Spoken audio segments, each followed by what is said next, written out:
네, 오늘 말씀 제목은 내 뜻이 무너져야 피어나는 소망이라는 제목을 가지고 함께 말씀을 나누고 싶습니다. 우리가 함께 신년 무릎 기도의 주제를 가지고 이렇게 말씀을 증거하고 있는데요.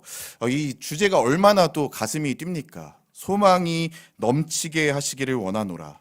네. 올 한 해 이 자리에 계신 성도님들, 그리고 또 유튜브로 함께 예배 드리는 모든 성도님들의 가정과 일터, 그리고 우리 교회 위에 하나님의 소망이 가득하게 되기를 간절히 축복합니다. 오늘 우리가 본격적으로 말씀을 나누고 기도의 자리로 나아가기 전에 아주 본질적이고 냉정한 질문을 한 가지 던지고 사실은 말씀을 시작하고 싶습니다. 우리가 그토록 하나님께 간절하게 구하고 있는 이 소망, 여러분, 이 소망이라는 단어를 들었을 때 머릿속에, 마음속에 떠올려지는 가장 첫 번째의 이미지가 무엇인가요? 우리 송구영신 예배 때도 이제 여러 가지의 올 한 해의 기도 제목들을 또 이렇게 적으셨던 분들이 다 적으셨죠? 네, 다 적으셨을 텐데요. 어떤 내용들을 적으셨을까요? 1번부터 저는 먼저 그의 나라와 그의 의를 구합니다. 오직 주님밖에 없습니다. 주님 가라 하시면 저기 오지도 제가 가겠습니다. 혹시 이렇게 적으신 성도님들 계신가요? 네, 다 그렇게 적으신 것 같네요. 네. 일반적으로 아마 이 기도 제목을 적고 소망하는 내용을 우리가 생각해 보면 저뿐만 아니라 우리 모두가 다르지 않을 거라고 생각하는데, 올해는 우리 남편의 사업이 좀 잘 됐으면 좋겠습니다. 또 우리 자녀가 좋은 대학을 진학해야 되는데 좋은 대학에 갈 수 있도록 하나님 은혜를 더하여 주세요. 또 지긋지긋한 내 질병이 이제는 좀 깨끗하게 낫게 되기를 간절히 소망합니다. 라는 이런 기도 제목들을 적으셨을 거라 생각이 듭니다. 일반적으로 이렇게 내가 간절히 바라는 것들, 내 삶에 이루어지기를 구하는 구체적인 꿈과 계획들을 떠올리시면서 이 소망의 리스트들을 적어 나가셨을 거예요. 맞으시죠? 네. 물론 이것들도 너무나 소중한 우리의 기도 제목들입니다. 우리가 하나님 앞에 나와서 하나님께 간절히 구해야만 하는 또 너무나 소중한 소망입니다. 하지만 문제는요, 우리가 그렇게 간절히 구하는 소망들이 언제나 서로 조화를 이루는 것은 아니라는 말씀을 드리고 싶습니다. 내가 간절히 바라는 것이 누군가에게는 큰 고통이 될 수도 있고, 내가 원하는 응답이 하나님이 보시기에는 더 큰 비극의 시작일 수 있다라는 것을 말씀드리고 싶습니다. 그래서 만약 우리가 소망이라고 하는 이 단어를 지극히 개인적인 관점으로 제한해 두고 개인적인 관심사로만 이해한다면요, 우리의 신앙은 사실상 심각한 모순과 딜레마에 부딪힐 수밖에 없습니다. 아주 쉬운 예를 제가 한번 들어보려고 하는데요. 우리 교회에서 지금 이제 막 겨울 수련회도 중고등부 무사히 끝났고 이제 또 겨울 성경학교 또 청년부 겨울 수련회를 앞두고 있습니다. 또 여름이 되면 여름 수련회를 갈 텐데요. 우리 여름 수련회를 준비할 때 우리 선생님들과 아이들 그리고 온 성도님들이 무엇을 위해서 가장 열심히 기도할까요? 물론 첫 번째는 우리 아이들이 하나님을 인격적으로 만나는 내용을 위해서 가장 열심으로 기도할 것입니다. 그리고 아마 한 두 번째, 세 번째 정도에 이런 기도 제목이 있을 거라고 생각이 드는데요. 하나님, 여름 성경학교 기간에 맑고 좋은 날씨를 주셔서 우리 아이들이 밖에서 마음껏 뛰놀 수 있도록 인도하여 주세요. 라고 간절히 기도할 것입니다. 이것은 우리 아이들에게 그리고 우리 교육부서에는 너무나 간절하고 정당한 우리의 소망이죠. 그런데 만약 바로 그 시기에 가뭄이 극심하게 들어서 타들어가는 논밭을 바라보며 피눈물을 흘리고 있는 농부들이 있다고 한다면 그분들의 소망은 과연 무엇이겠습니까? 하나님, 제발 비 좀 내려주세요. 지금 당장 비가 안 오면 1년 농사 다 망치고 우리 가족 굶어 죽습니다. 라고 기도하지 않겠어요? 이것은 생존이 걸린 너무나 절박하고 정당한 그들의 소망일 텐데요. 과연 이렇게 서로가 기도를 하고 있을 때 하나님은 누구의 소망을 들어주셔야 하는 걸까요? 수련회를 위해서 비를 멈춰주셔야 하는 걸까요? 아니면 농부를 위해서 비를 내려주셔야 하는 걸까요? 만약 우리가 하나님을 나의 개인적인 소망을 이루어주시는 분으로만 이해하고 있다면 하나님은 이쪽 편도 저쪽 편도 들 수 없는 난처한 상황에 빠지게 되는 것입니다. 왜냐하면 내가 기뻐서 흘리는 눈물이 누군가에게는 슬퍼서 고통으로 인해 흘리는 피눈물이 될 수 있기 때문인 거죠. 이렇게 서로 충돌하는 소망의 문제를 아주 날카롭게 보여준 영화 한 편을 소개하려고 하는데요. 혹시 짐 캐리 주연의 영화 브루스 올마이티라는 영화를 보신 적이 있으신가요? 네, 보신 분도 계시고 안 보신 분도 계신 것 같아요. 이 영화에서 주인공 브루스는요, 매일 하나님께 불평을 늘어놓습니다. 하나님, 도대체 왜 세상이 이렇습니까? 왜 제가 이렇게 살아가야 하나요? 라는 불평을 쏟아놓다가 어느 날 하나님으로부터 전지전능한 능력을 받아서 쓸 수 있는 기회가 주어지게 됩니다. 그러자 전 세계에서 수억 통의 기도가 이제 막 그가 있는 책상으로 막 올라오기 시작해요. 다들 이거 해달라 저거 해달라 하는 소망의 간구들이었죠. 그래서 처음에는 브루스가 하나하나 차근차근히 읽어보면서 그 소망에 응답해 주다가요, 나중에는 이 소망이 자고 일어났더니 1억 통이 넘는 소망이 오다 보니까 나중에는 사연이 너무 많고 읽는 것도 귀찮아져서 감당이 안 되니까 에라 모르겠다 하고 사람들의 간절한 소망에 모두 예스 버튼을 눌러버립니다. 모든 사람의 소망을 다 들어주기로 한 거죠. 여러분, 그 결과 그 세상이 어떻게 되었을까요? 정말 살맛나는 좋은 세상이 되었을까요? 아닙니다. 세상은 오히려 그야말로 아수라장이 되어버렸습니다. 모든 사람이 복권 1등에 당첨되게 해달라라고 빌었는데 다 들어주니까 1등 당첨금이 고작 몇 달러밖에 되지 않는 거예요. 왜 이 모양이냐 라면서 이제 사람들은 또 정부에 항의하기 시작하고 폭동이 일어나면서 엉망진창이 되는 그 모습들을 그려주고 있는 영화가 바로 이 브루스 올마이티라는 영화인데요. 이런 장면을 통해서 이 영화가 보여주는 메시지는 섬뜩할 정도로 분명한데, 모든 사람의 소망이 각자가 원하는 대로 다 이루어지면 세상은 천국이 아니라 지옥이 된다는 것을 우리에게 보여주고 있습니다. 물론 이 영화는 상상력의 이미지로 만들어진 이야기지만요, 오늘 우리가 함께 살펴볼 이 요나의 이야기는 바로 이 딜레마, 즉 소망에 대한 나의 좁은 시야와 하나님의 크신 계획이 정면으로 충돌하여 폭발한 사건을 기록하고 있는 실제의 이야기입니다. 오늘 본문을 통해서 우리가 거울처럼 마주해야 할 우리의 정체성에 관해서 요나서는 두 가지로 이야기하고 있는데, 첫 번째로 우리에게 들려주고 있는 우리의 정체성이 무엇인가 하면 그것은 바로 우리가 요나다라는 것입니다. 네, 누군가 이렇게 이행시를 한 것 같아요. 요 사람이 바로 나다. 그래서 요나. 네. 우리는 흔히 요나를 떠올릴 때 하나님의 말씀에 순종하지 않고 도망친 청개구리 선지자 정도로만 우리가 이해하는 경향이 있는데요. 하지만 1장부터 4장까지 자세하게 이 요나서의 이야기를 살펴보시면 요나에게도 간절한 소망이 있었고 니느웨로 곧장 향하지 않았던 뚜렷한 명분이 그에게 있었다라는 사실을 우리는 성경에서 발견할 수 있습니다. 여러분, 먼저 요나의 소망이 무엇이었을까요? 그것은 아시다시피 정의의 실현입니다. 이스라엘의 원수인 아수르가 하나님의 심판을 받아서 멸망하는 것, 그로 인해서 더 이상 우리나라 이스라엘을 공격하지 않는 것, 괴롭히지 않는 것, 이것이 선지자 요나가 품었던 간절한 소망이었습니다. 그런데 요나의 소망이 우리가 잘 알고 있다시피 이루어집니까? 아닙니다. 좌절됩니다. 오늘 본문 4장 1절을 보시면 성경은 소망이 좌절된 요나의 상태를 이렇게 묘사하는데요. 요나가 매우 싫어하고 성냈다라고 기록하고 있습니다. 여러분, 요나는 지금 단순히 짜증난 게 아니라요, 하나님을 향해서 하나님, 지금 하나님께서 하시는 일은 선이 아니라 악입니다. 이건 틀린 거예요. 어떻게 제 소망을 이렇게 무참히 짓밟으실 수 있죠? 라면서 소리치고 있는 것입니다. 여러분, 요나가 왜 이렇게까지 분노하고 있을까요? 자신의 소망인 니느웨의 멸망이라는 이 주제가 좌절되었고 니느웨가 오히려 용서받았기 때문입니다. 그래서 요나는 4장 2절에서 이렇게 기가 막힌 고백을 털어놓는 건데요. 여호와여, 내가 고국에 있을 때에 이러하겠다고 말씀하지 아니하였나이까? 그러므로 내가 빨리 다시스로 도망하였사오니 라고 말하고 있습니다.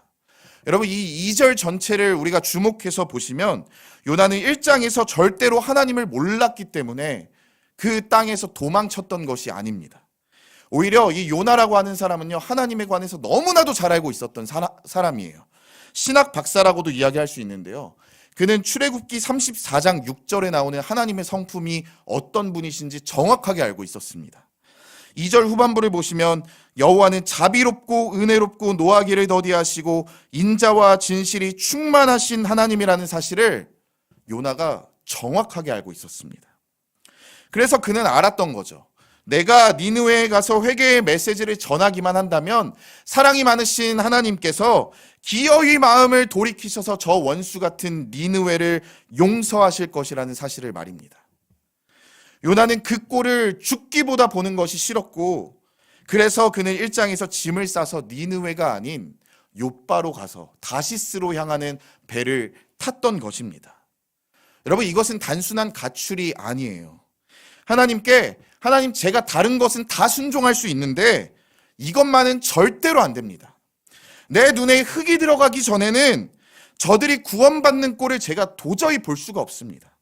차라리 제가 도망쳐서라도 하나님께서 저들을 향해 흘려보내고자 하는 이 은혜의 수도꼭지를 제가 잠궈버리겠습니다 라면서 말하고 있는 거예요. 그러니까 요나는 지금 자신의 소망을 관철하기 위해서 그렇게 하나님과 싸우고 있었다라는 것입니다. 그렇다면 한 가지 궁금증이 드는데요. 도대체 왜 요나가 이렇게까지 반응했을까 하는 점이 궁금하실 텐데요. 요나의 성격이 그저 괴팍했기 때문일까요? 아닙니다. 우리가 당시 역사를 알면 요나가 이렇게 행동하고 있는 이유를 너무나도 공감하고 나라도 그렇게 했겠다라는 생각이 들 만한 요소들이 있습니다. 여러분, 이 니느웨라고 하는 곳이 어떤 곳인가 하면요, 당시 고대 근동을 공포로 몰아넣었던 아수르의 제국, 피해 제국인 아수르의 수도였습니다. 역사 기록과 고고학 서적들을 찾아보면요, 이 아수르 군대가 정복하러 간 땅에서 저지른 만행은 차마 입으로 표현하기가 정말 민망할 정도입니다. 너무나도 끔찍했어요. 이들은 정복한 나라의 지도자들을 자신의 나라로 끌고 갈 때 어떤 방식을 사용했는가 하면요, 사람을 마치 짐승처럼 코와 입에 쇠 갈고리를 꿰어서 줄줄이 엮어서 끌고 갔습니다. 그리고 반항하는 사람들은 산채로 사람의 가죽을 벗겨서 성벽에 내걸기도 했고요. 사람들의 머리를 잘라서 피라미드를 세웠던 사람들이 바로 아수르 사람들이에요. 그리고 그 앞에서 승리의 잔치를 벌였던 사람들입니다. 심지어는 임신한 여인들의 배를 가르는 것, 칼로 배를 가르는 것을 즐겨 행했던 사람들. 인류 역사상 가장 잔인한 살인마 집단이 바로 이 니느웨 사람들이었다는 것입니다. 그런데 이 행동을 누구에게 했는가? 이스라엘 백성들에게 했었다라는 거예요. 여러분, 그러니까 한번 생각해 보세요. 내 사랑하는 부모님이, 내 형제가, 내 친척들이 저들의 칼날에 그렇게 비참하게 죽임당했다면 요나가 니느웨라는 곳을 과연 쉽게 용서할 수 있겠습니까? 그냥 이웃나라가 아닌 거죠. 뼈에 사무치는 철천지 원수가 바로 니느웨였다라는 것입니다. 그런데 하나님이 그들을 지금 용서하겠다고 하시는 거예요. 회개 기도 한 번 했다고 심판을 거두시겠다라는 겁니다. 그러니까 요나 입장에서 이것이 말이 된다라고 생각이 들겠어요? 요나에게 있어 이 일은 그의 간절한 오랜 소망이 무너지는 순간인 거죠. 피해자들의 피눈물이 짓밟히고 있는 것과 같은 상황이라는 것입니다. 그런 점에서 요나에게 니느웨를 용서해 주시는 하나님의 은혜는 아름다운 은혜가 아니라 말도 안 되는 특혜이자 스캔들처럼 느껴졌을 것이라는 말입니다. 여러분, 이 요나의 억울함이 피부로 좀 와닿으시나요? 이 감정을 현대적인 상황으로 가장 처절하게 보여준 영화가 한 편이 있었는데요. 오래전에 개봉한 영화입니다. 전도연 씨가 주연으로 촬영했던 영화 밀양을 혹시 보신 적 있으신가요? 이 영화에서 주인공 신혜는요, 전도연 씨는 유괴범에게 하나뿐인 아들을 살해당합니다. 찢어지는 고통 속에서 그녀는 교회를 다니면서 겨우 마음을 추스르고 하나님의 사랑으로 범인을 용서하겠다고 결단해요. 그리고 떨리는 마음으로 교도소에 면회를 가게 되는데요. 면회실 유리창 너머로 나타난 살인범의 얼굴이 너무나 평온해 보였습니다. 그리고는 신혜에게 웃으면서 이렇게 말하는 거예요.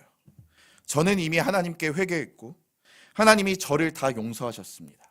그래서 저는 지금 너무나 평온합니다 라고 말하고 있는 거죠. 여러분, 그 말을 듣는 순간 신혜는 그 자리에서 어떻게 되었는가 하면요, 무너져 내립니다. 그리고 절규하면서 교도소를 뛰쳐나와서 하나님을 향해서 이렇게 소리칩니다. 내가 아직 저 사람을 용서하지도 않았는데 하나님이 뭔데 먼저 용서하십니까? 피해자인 내가 이렇게 아픈데 가해자가 어떻게 저렇게 평안할 수 있습니까? 라고 절규하는 장면이 있습니다. 여러분, 지금 요나의 모습이 딱 이 마음인 거예요. 하나님, 어떻게 이러실 수 있습니까? 저 살인마들이 저렇게 쉽게 구원받는 것이 정의입니까? 라고 아우성치고 있는 것입니다. 그러니까 요나는 지금 자신의 소망을 관철하기 위해서 끊임없이 하나님의 소망에 맞서 싸우고 있었다라는 것입니다. 그런데 여기서 우리가 한 가지 분명히 짚고 넘어가야 할 것이 있는데요. 요나의 분노는 우리가 지금 다 살펴봤듯이 이해할 수 없는 분노가 아니라는 거예요. 신의 절규가 비이성적인 외침도 아니었습니다. 인간의 눈으로 보면 이것은 너무나 정당한 분노이고 너무나 자연스러운 외침인 거죠. 그러나 중요한 점은 설령 이 분노가 이해할 수 있는 분노라고 하더라도 이것이 하나님의 뜻은 아니라는 데에 있습니다. 요나는 지금 정의의 이름으로 분노하고 있지만요, 그 분노의 중심에는 여전히 하나님, 제 기준으로 이 일의 옳고 그름이 결정되어야 합니다 라는 요구가 자리 잡고 있는 거예요. 이에 관해 하나님은 어떻게 반응하십니까? 하나님은 요나의 분노를 무시하지 않으시지만 또 그 분노에 이끌려서 일하시는 분도 아니십니다.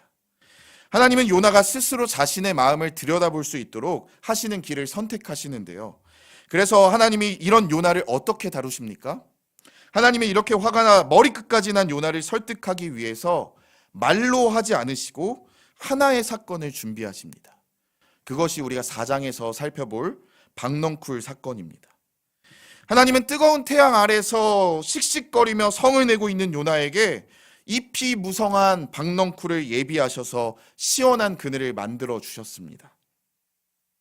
성경을 보면 요나는 그것 때문에 크게 기뻐했다라고 기록하고 있어요. 그런데 다음 날 새벽 하나님은 벌레를 보내 그 박넝쿨을 갉아먹게 하십니다. 그늘이 사라지고 뜨거운 동풍이 불어오기 시작하자 요나는 또다시 사는 것보다 죽는 게 낫습니다 라고 악을 쓰기 시작합니다. 그때 하나님이 이런 말씀을 하시죠. 요나야, 너는 네가 수고하지도 않은 이 박넝쿨 하나가 사라진 것이 그렇게 아깝고 화가 나느냐 라며 요나의 폐부를 찌르는 질문을 던지세요.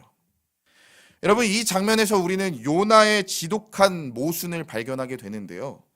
그리고 이 모습이 바로 우리의 자화상이라는 것을 사실 우리는 깨달을 수 있는데, 요나는 니느웨 12만 명이 죽는 것을 정의라고 생각했습니다. 그런데 자기 위에 있는 박넝쿨 하나가 사라지는 것은 부당하다며 하나님께 대들고 있는 것입니다. 여러분, 이것이 바로 우리 안에 있는 이중잣대 아니겠습니까? 내가 불리할 때, 내가 죄인일 때는 하나님께 무엇을 요구합니까? 하나님께 박넝쿨이라는 은혜를 요구합니다. 하나님, 내 삶은 편안해야 합니다. 하나님, 나에게 그늘을 주세요. 나를 힘들게 하는 저 벌레를 치워주세요. 은혜를 베풀어 주세요 라고 기도하죠.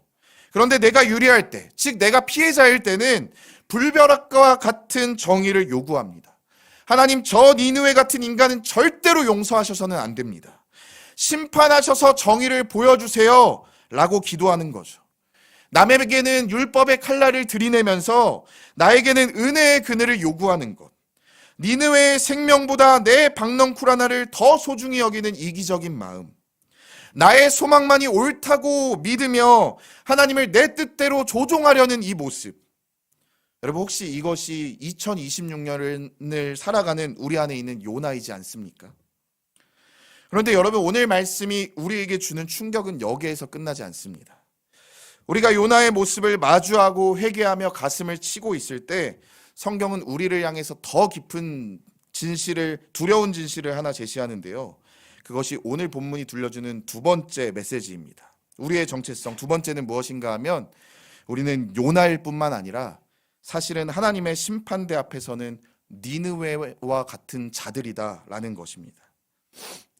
우리는 본질상 하나님의 눈앞에서 용서받을 수 없는 니느웨였다라는 것입니다. 제가 이렇게 말씀드리면, 목사님, 저는 니느웨처럼 칼을 들고 사람들을 죽인 적이 없습니다. 그런 잔인한 일을 단 한 번도 한 적이 없는데 왜 제가 니느웨입니까? 라고 반문하실지도 모르겠습니다.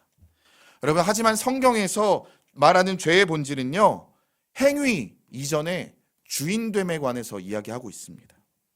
니느웨가 하나님을 모르고 힘을 숭상했듯이 우리도 내가 내 인생의 주인이 되어 내 자존심과 성공이라는 바벨탑을 쌓으면서 살아가지는 않았습니까? 또 요한일서 3장 15절 말씀을 보시면 형제를 미워하는 자마다 살인한 자다라고 말하고 있습니다. 여러분, 그런 점에서 우리는 칼로 사람을 죽이지는 않았지만 대신 혀로, 말로, 무관심으로 형제를 미워하며 수없이 사람을 죽인 사람들이 바로 우리라는 사실을 성경은 우리에게 들려주고 있다라는 거예요. 그러니까 하나님이 보시기에 우리도 사실은 본질상 진노의 자녀라는 것입니다. 그래서 만약 하나님께서 요나의 간절한 소망을 따라서 정의 구현을 하셨다면 어떻게 되었습니까? 니느웨는 그날로 멸망했을 것입니다. 마찬가지로 누군가가 하나님께 우리를 향해서 정의 구현을 요구했다면 여러분, 우리는 어떻게 되었을까요? 오늘 이 자리에 살아있는 사람이 단 한 명도 없었을 것입니다. 하지만 너무나도 중요한 부분은요, 하나님은 요나의 소망을 꺾으셨다라는 거예요. 요나를 실망시키셨습니다. 그리고는 요나의 소망 대신 하나님의 소망을 이루어 가시기 시작하셨다라는 거예요. 여러분, 하나님의 소망이 무엇입니까? 4장 11절 말씀을 보시면 이렇게 기록되어 있는데요. 내가 이 큰 성읍 니느웨를 아끼는 것이 옳지 아니하냐 라고 말씀하시는 거죠. 즉 죄인들이라도 돌이켜서 살게 하는 것, 아무도 멸망하지 않고 다 회개하기에 이르는 것, 바로 이것이 우리 하나님 아버지가 간절히 바라고 계시는 소망이라는 것입니다. 여러분, 신약에서 우리 예수님의 모습도 한번 떠올려 보세요. 겟세마네 동산에서 예수님이 뭐라고 기도하십니까? 이 잔을 내게서 옮기시옵소서라고 기도하지 않으십니까? 예수님에게도 이 소망이, 간절한 소망이 있었습니다. 하지만 예수님은 요나처럼 자신의 소망을 관철하거나 고집하지 않으셨어요. 오히려 예수님은 그러나 나의 원대로 마시옵고 아버지의 원대로 하옵소서 라며 스스로 자신의 소망을 내려놓으셨고요. 아버지의 소망을 온전히 쫓아 따라 행하셨습니다. 예수님께서 그분의 뜻을 아버지의 소망에 일치시키시고 순종하셨기 때문에 여러분, 오늘 니느웨와 같은 우리가 생명을 얻게 된 것 아니겠습니까? 우리가 나는 박넝쿨을 요구할 권리가 있는 사람이 아니었구나, 나는 죽을 수밖에 없었는데 누군가의 정의구현이라는 소망이 좌절되었기에 사면받게 된 빚진 자였구나 라는 이 사실을 우리가 깨달아야만 우리 안에 가득한 이 이중잣대는 무너지게 될 것입니다. 말씀을 맺겠습니다. 사랑하는 엘사랑교회 성도님들, 2026년 새해에 어떤 소망을 품고 살아가시겠습니까? 여전히 내 소망이 중요하다라며 내 박넝쿨 내놓으라 라고 떼쓰는 좁은 시야 속에서 살아가시겠습니까? 아니면 나의 개인적인 소망까지도 모두 다 내려놓고 생명을 살리시는 하나님의 크신 소망에 나의 삶을 온전히 내어 맡기시겠습니까? 우리가 잘 아는 미국 16대 대통령 에이브러함 링컨의 일화가 우리에게 중요한 답을 줍니다. 링컨이 치르던 남북전쟁은 참혹한 비극이었습니다. 그런데 참 아이러니한 것은 북군도 하나님께 승리를 달라고 기도했고 남군도 똑같이 하나님께 승리를 달라고 간절히 기도했다라는 것입니다. 마치 우리가 서론에서 살펴봤던 것처럼 농부와 교회의 기도처럼 서로의 소망이 하나님 앞에서 정면으로 충돌하는 상황이 펼쳐지게 된 것입니다. 이 혼란스러운 상황 속에서 어느 날 한 목사님이 링컨에게 다가와 물었다고 합니다. 각하, 하나님께서 우리 북군의 편이 되어달라고, 우리의 소원대로 승리하게 해달라고 간절히 기도하고 계십니까? 라고 물으니까 링컨이 무엇이라고 답했는가 하면요, 아니네, 나는 하나님이 내 편이 되어달라고 기도하지 않네. 내 관심사는 오직 하나, 내가 과연 하나님 편에 서 있는가 하는 것이네. 하나님은 언제나 오르시기 때문일세 라고 대답했다고 하죠. 여러분, 이것이 정답 아닙니까? 요나는 하나님이 내 소망을 들어주지 않는다며 화를 냈습니다. 그러나 믿음의 사람은 하나님 제 편 들어주세요 라고 떼쓰는 사람이 아니라 하나님, 제가 하나님 편에 서게 해주세요 라고 소망의 방향을 바꿀 줄 아는 사람입니다. 이것이 오늘 우리의 고백이 되기를 간절히 소망합니다. 우리의 진짜 소망은 내 뜻을 관철하는 데 있는 것이 아닙니다. 요나의 뜻이 꺾였기 때문에 니느웨가 살았습니다. 그리고 예수님이 겟세마네에서 간절한 소망을 내려놓으셨기에, 아버지의 소망에 그분의 뜻을 맞추셨기에 오늘 우리가 살게 된 것입니다. 그래서 우리의 기도 제목이 바뀌기를 간절히 소망합니다. 하나님, 제 소망을 이루어 주세요. 제 박넝쿨을 지켜주세요가 아니라, 하나님, 제가 하나님 편에 서게 해주세요. 제 소망이 설령 다 무너지더라도 괜찮으니 그 자리에서 하나님의 크고 위대하신 소망이 이루어지는 통로로 쓰임받을 수 있도록 하나님 나를 이끌어 주세요 라고 기도할 수 있는 우리 성도님들이 다 되시기를 주님의 이름으로 축복합니다. 그렇게 살 때 우리 가정과 이웃과 직장과 우리 교회가 나의 소망이 무너지는 것을 통하여 살아나는 놀라운 역사가 있게 될 것입니다. 그 하나님의 소망이 우리 안에 풍성하게 되는 2026년도를 보내시는 우리 엘사랑교회 성도님들이 다 되시기를 주님의 이름으로 간절히 소망합니다.